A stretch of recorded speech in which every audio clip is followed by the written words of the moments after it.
গরুর মাংসের আবার ভর্তা হয় নাকি? এই ভর্তাটা একবার বাসায় ট্রাই করবেন, তারপর আমাকে কমেন্ট করে জানাবেন।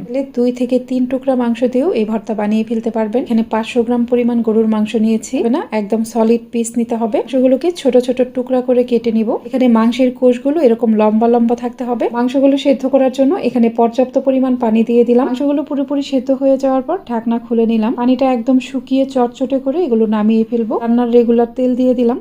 মাংসগুলোকে কিছুক্ষণ ভেজে নিতে হবে, লাল লাল করে ভেজে নিব। এগুলো কিন্তু ভেজে আবার একদম শক্ত করে ফেলা যাবে না, যতটা সম্ভব তেল ঝরিয়ে উঠিয়ে নিতে হবে। তেলের মাঝে দিয়ে দিলাম 1.5 কাপ পরিমাণ পেঁয়াজ কুচি, এরকম একটু নরম নরম থাকা অবস্থায় নামিয়ে ফেলতে হবে। 1/2 কাপ পরিমাণ রসুনের কোয়া। এরপর এখানে কিছু কাঁচামরিচ দিয়ে দিলাম। ভর্তাতে ঝালের পরিমাণটা অবশ্যই একটু বেশি দিবেন। 4টা স্লাইস আদা দিয়ে দিলাম। দেখুন রসুন ও কাঁচামরিচগুলো যখন এরকম একটু বাদামি কালার হবে সেই পর্যায়ে নামিয়ে ফেলতে হবে। শিলপাটায় প্রথমে এই মাংসের পিসগুলোকে থেতো করে নিতে হবে। ব্লেন্ডারেও হালকা করে থেতো করে নিতে পারবেন। পিসগুলোকে খুবই হালকা করে থেতো করে নেবেন, খুব বেশি মিহি করবেন না। রসুন, কাঁচামরিচ ও আদাগুলো থেতো করে নিব, এগুলোও খুব বেশি মিহি করবেন না, আলতো হাতে একটু থেতো করে নেবেন। এখানে ভর্তার জন্য স্বাদ অনুযায়ী লবণ দিয়ে দিলাম।